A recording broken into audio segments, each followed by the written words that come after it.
Together unscripted, baby, that's our way. In a life that's messy, we love and laugh each day.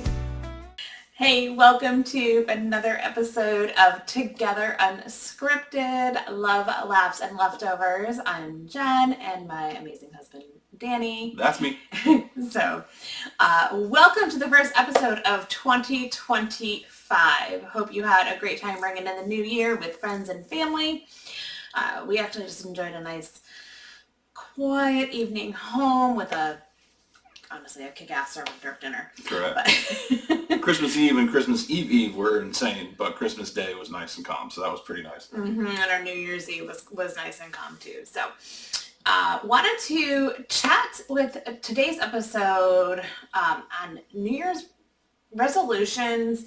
So many people, just kind of kick off the new year setting these resolutions, and they tend to just dwindle off really within a couple of months. Yeah, you see it in the gym all the time. January 1st and 2nd, you have 1,000 new people. By February 2nd, you have 100 left, and by March, you have maybe 5 people who actually took it seriously. And we were just talking about this a minute ago. It's great. It's a great idea. Like, I have a resolution. But 99% of the time you make a New Year's resolution and you don't put any thought into it. You just, it's off the top of your head. I want to go to the gym more. I want to lose weight. I want to eat healthy. I want to read more. Resolutions, I feel like people typically just, they really don't put a lot of thought into it. They just, kind of spur off random things that they've thought about throughout the year. Right. So, because lots of people say, well, I got to go to the gym more. Great. Why? For what reason? Is the goal working out, or is working out what's going to get you to your goal? What's behind it? Exactly. So, goal setting, everybody knows what a SMART goal is. It needs to be specific, measurable, action-oriented, that kind of thing. So if you're going to make a resolution and your resolution is not clearly defined, you're going to fail. You've already doomed yourself. So, make sure you have a goal. And if your goal is lose 20 pounds, mine was never weight. It was always pants fit better or look better or certain measurements or whatever. But let's say my goal is I want to lose 20 pounds. Well, I'm not going to sit there and stare at my goal that I wrote down. I want to lose 20 pounds. I'm going to, how do I do that? I have to change my diet. I have to take this many calories in a day. It has to be this much protein. I have to work out this many times per week. So I don't focus on the goal. I focus on the action steps. And then over time, have the little mini goals. Like, I lost 2 pounds. I lost 5 pounds. I lost 10. And then before you know it, you did what you wanted to do. Exactly. Yeah. So the last couple of years, we've done just that. We've set goals instead of resolutions, instead of like loosely saying I'd like to do this. Right. And this past 2024, I think I hit each of the goals that I set out. Well, I didn't complete 75 hard, but I got halfway through it. Before you got the flu, yeah. But I think the only goal that we didn't reach or hit was buying a house. And that was through no fault of our own. We looked at over 100 houses.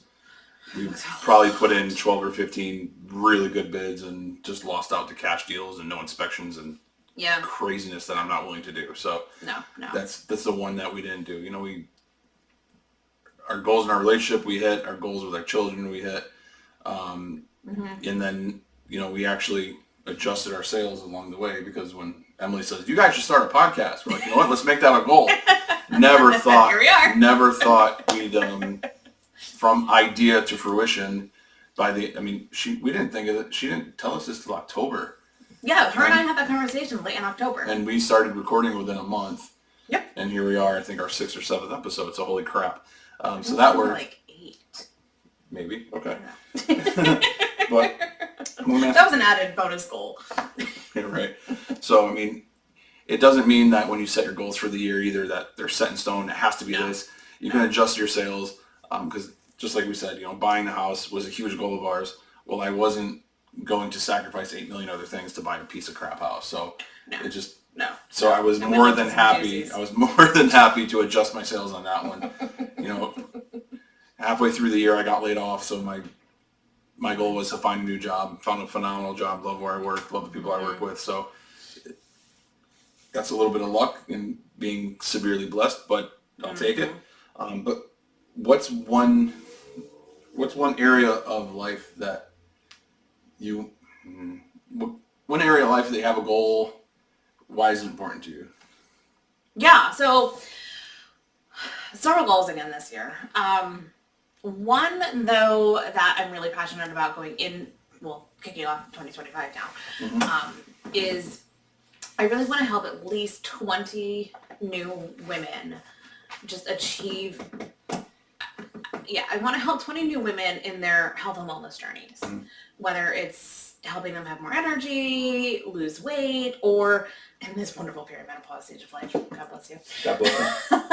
Just helping, coach them to be able to even just better recognize their symptoms so that you can feel more balanced. I feel like that's something that I really did accomplish, last year was really recognizing the symptoms and when things kind of start to really get out of whack, and know how to recenter and balance myself. Right. I mean, not perfect, but I think I've come quite a ways in that. Well, I mean, mine's pretty similar. I wanted to work with at least a dozen men this year, just to help them with their confidence, learning how to be okay with their masculinity, just because right now there is a masculinity crisis, I think, going on in this country. Men are the loneliest they've ever been. They've no friend. Like, I believe I read a study from in 1990, the amount of men who said they didn't have a friend who they can call in an emergency was 3%. Yeah. 2020, it's 15, and that's pre-COVID, so I'm sure it's even higher now. It's higher now. That's so crazy. 15% of men do not have a single friend they can call if they have a problem, they need help, there's an emergency. There's a problem, there's something going on. So my goal is to make sure that I want to mentor at least a dozen men this year. I do have the website and the groups on Facebook that I put daily content out. I'm just hoping to spark something in somebody, just because we can't have this continue. Something is desperately wrong. Male suicide is highest among any group. Loneliness is off the charts. Feeling worthless. It doesn't make any sense. I'm not saying where it's coming from or who started it or whose fault it is. I don't want any part of that conversation. I think it's evolved so much. It's not any one factor. It's a multitude of factors. But at the same time, the guys that need help don't give a shit how it started. They need help. They need help. They need that. They need that 3 a.m. friend. Help. They need that guy that they can call. Most guys. I can tell you right now, I have a ton of friends that I can call at 6 p.m. and chat with and say, hey, I need advice. I need this. But I doubt most of them will pick up the phone if I called them at 3 a.m. and I had a life and death emergency. We have to make sure. My goal is to make sure that men know that they have a 3 a.m. friend, at least one that they can call. And the way that you get that is you become that for somebody else. So over time, people know he's reliable. I'll do it for him too. And I've heard so many people say, well, nobody does anything for me. I'm not doing anything for anybody else. Great.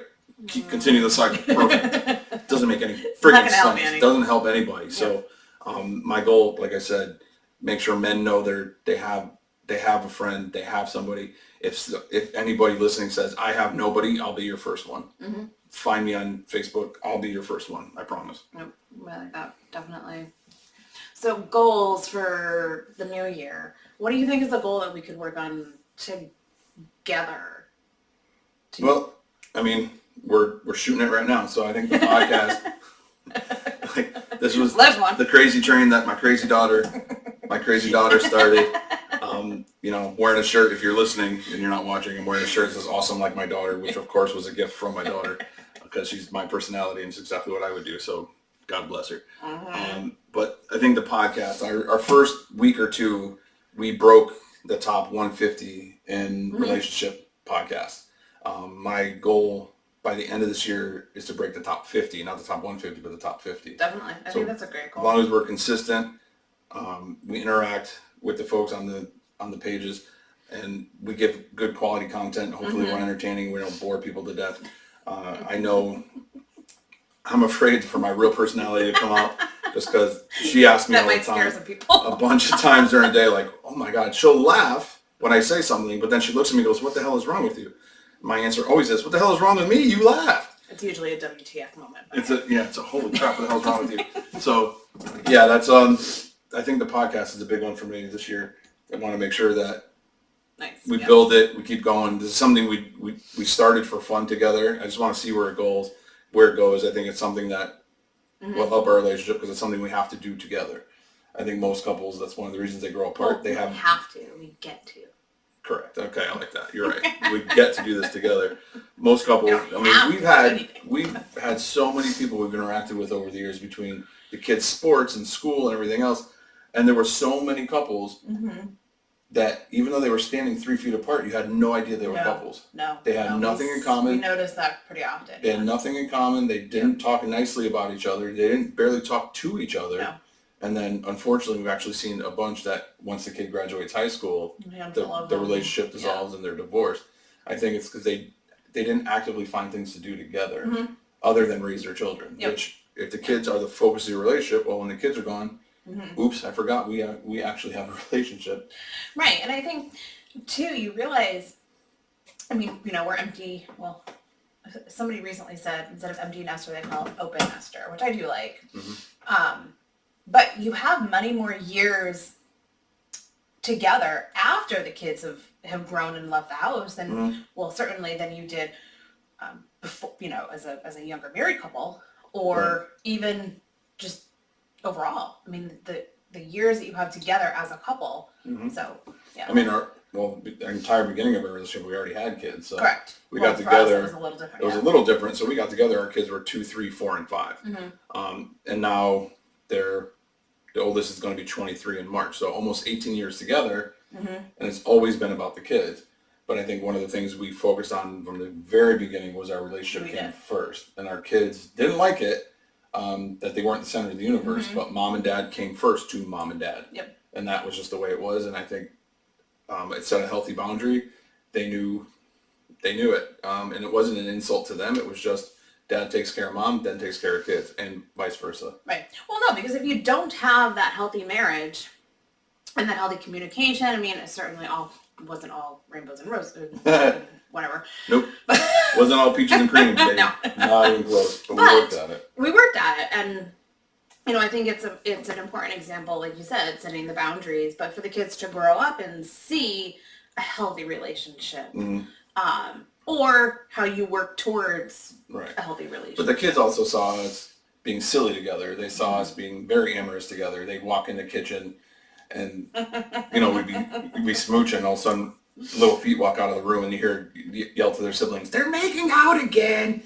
Like all irritated. And then we got to the point where it just became a joke. Anytime one of them came into the kitchen or the room we were in, we would just grab each other and pretend we were making out so that they would get disgusted with it. But they knew, and they got to see what a healthy relationship looked like.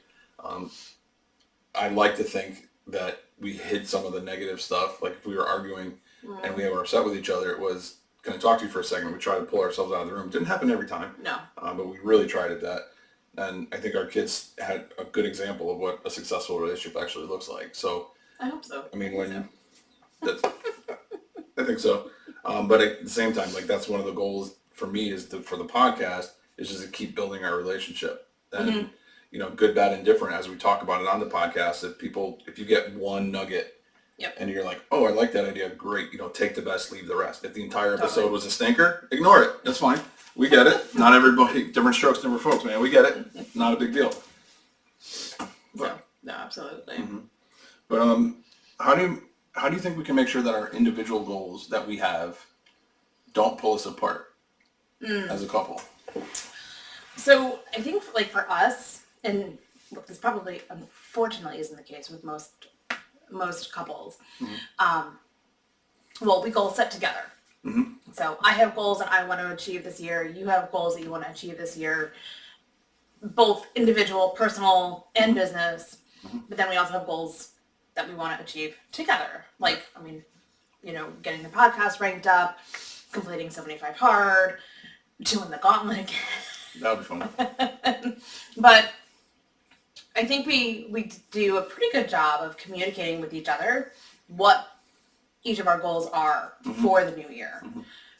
So we know when to encourage, when to celebrate, when to tough love, give a little nudge or some tough love.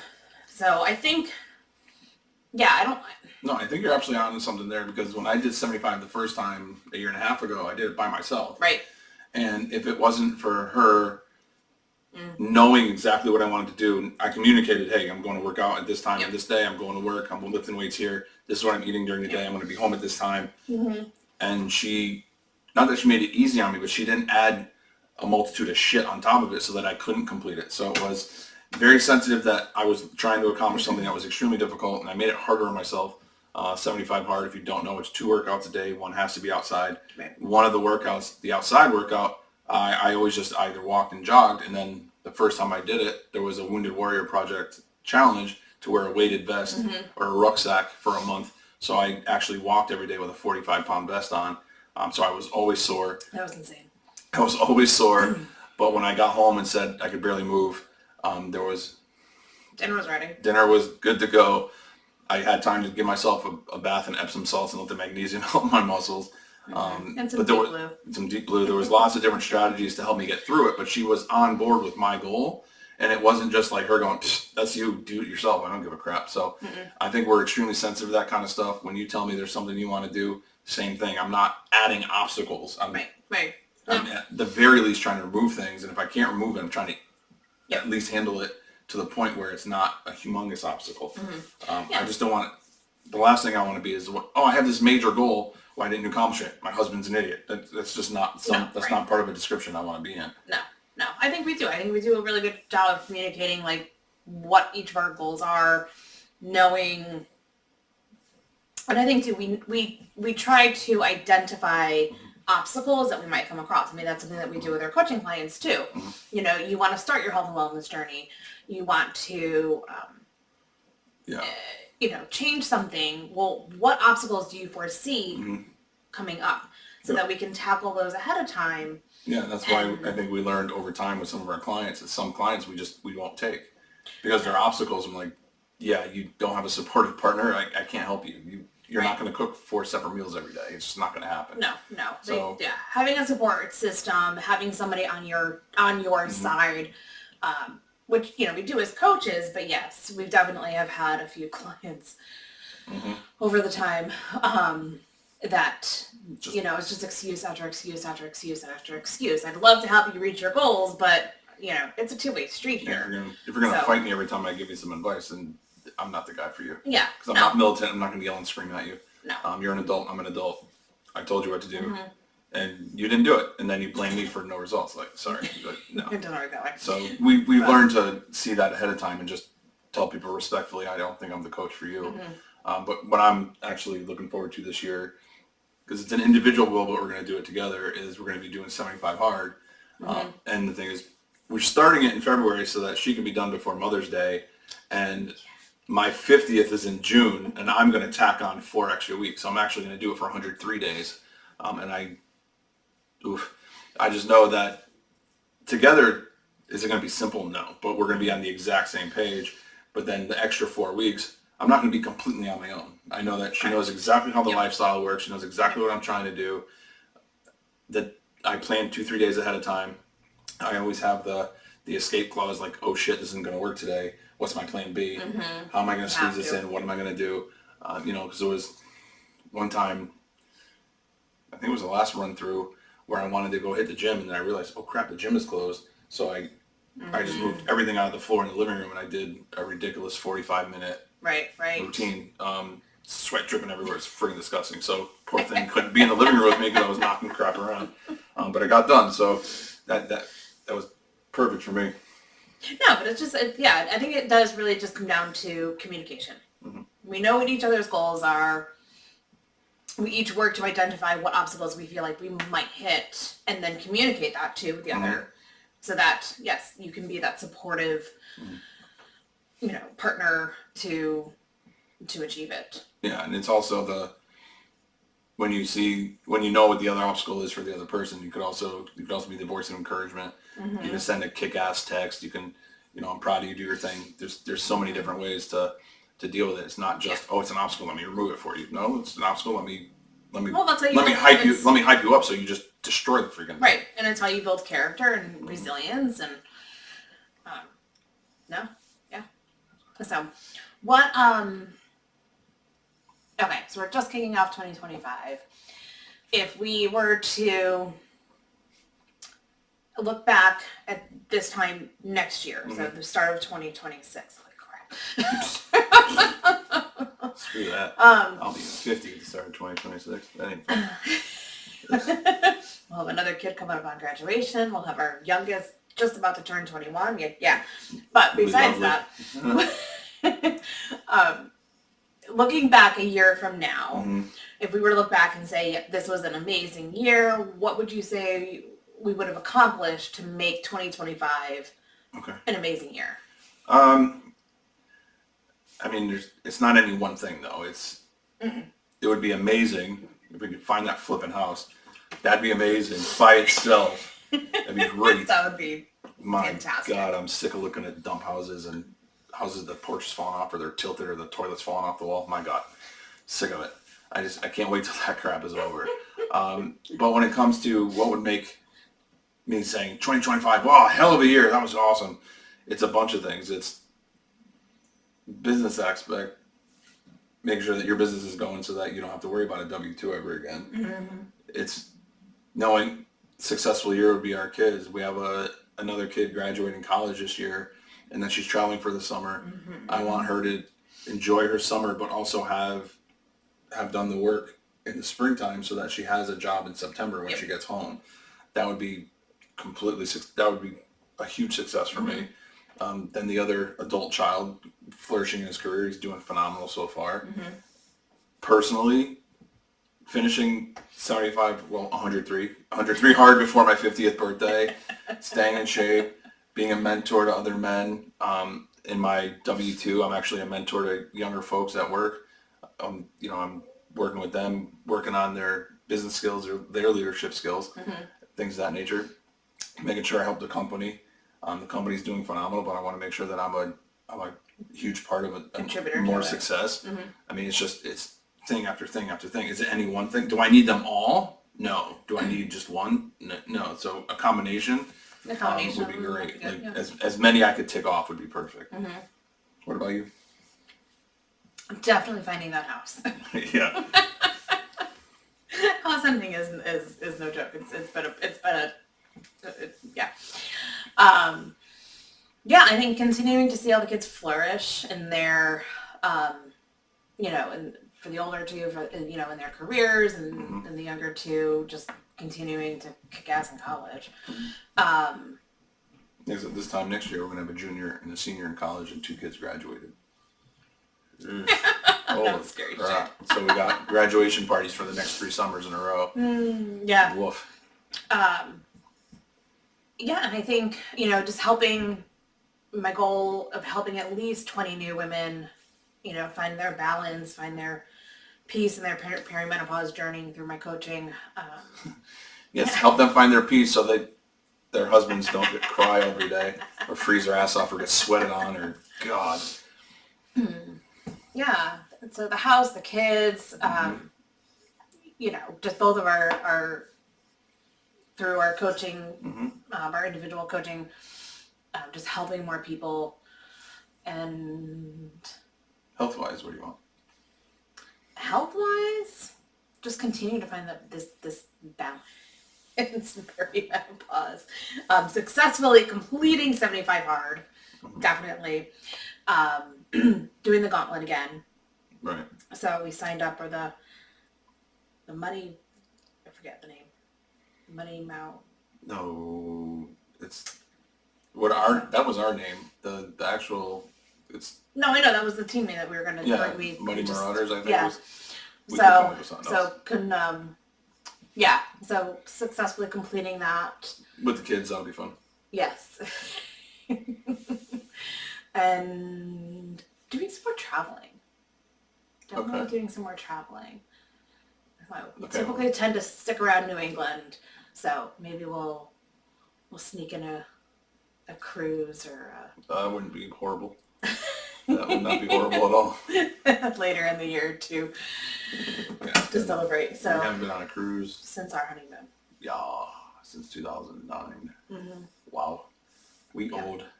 We very, very old. Holy crap. So I think, yeah, a combination of some of those would really make 2025 a great year. I think so. Mm-hmm. I mean, there's just so many, you can go through a laundry list of things, but I think get the kids through another year happy and healthy, successful, just basically keep their status quo as to what they're doing. I would love to be about 8 to 12% body fat all the time, which doesn't happen. I fluctuate because everybody falls off the wagon, especially at Christmas time, and you have a few extra pops here and there, and oops, stupid calories. Don't drink your calories. I say it all the time. But everybody's susceptible to it from that time again.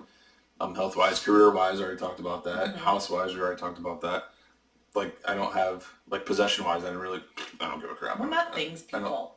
We're experienced people. No, I would love to get the 67 Ford on the road and, like, showable. That'd be great. That would be nice. But we're still got issues with that. So little things here and there would be a lot of fun. Yeah. A couple of new experiences I think would be fun. Yeah, because we're not stuff people.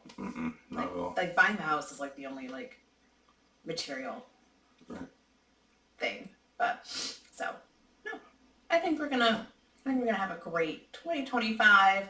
So again, I hope you guys had a terrific time ringing in the new year with friends and family and are excited for all that 2025 has to bring to you. Hopefully the hangover is already gone and your head fog is gone and now you're able to focus on what the hell you need to do. And we just hope you're excited about 2025. You have some goals you've written down, you have some strategies to accomplish it, and you don't do what everybody else does and forget about it in 2 weeks. So Totally. To a strong, healthy, happy 2025. Have a great time, guys. Have a good one. Thanks.